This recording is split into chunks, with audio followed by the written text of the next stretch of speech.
This week, the Naked Theologian asks whether the subject of theology has any relevance today.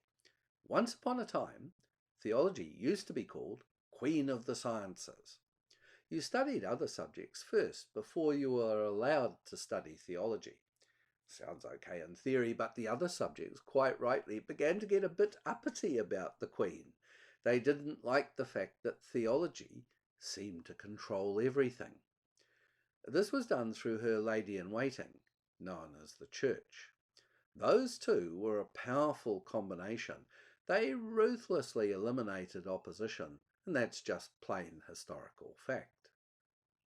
Eventually, the other subjects broke the power of the lady-in-waiting, and this effect flowed through.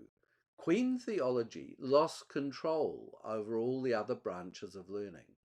All this happened as the Western world changed from the medieval scene into the Renaissance and Reformation.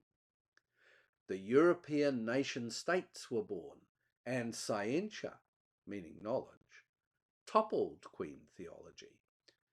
Those subjects now laughed outright at her truth claims and said she had no clothes on.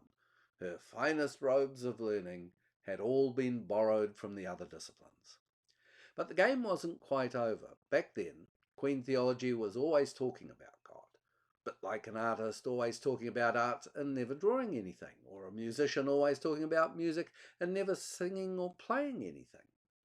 So, when theology learnt to put personal faith experience at its centre, guess what? It got a brand new life. Today, it controls nothing at all, or shouldn't, but calls upon that which we feel in our inmost being.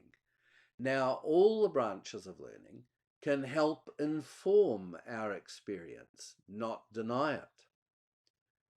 The old Queen is dead. Long live the new Queen.